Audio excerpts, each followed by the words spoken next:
ووهبنا لداود سليمان نعم العبد إنه أواب إذ عرض عليه بالعشي الصافنات الجياد فقال إني أحببت حب الخير عن ذكر ربي حتى توارت بالحجاب ردوها علي فطفق مسحا بالسوق والأعناق ولقد فتنا سليمان وألقينا على كرسيه جسدا ثم أناب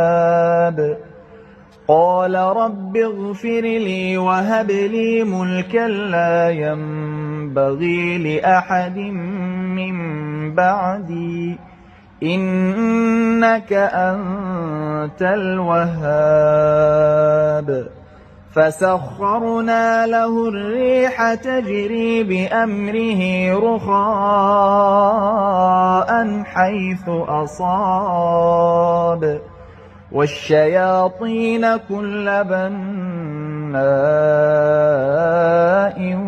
وغواص وآخرين مقرنين في الأصفاد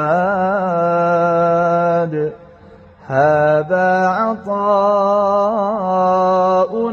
فامنن أو أمسك بغير حساب وإن له عندنا لزلفى وحسن مآب.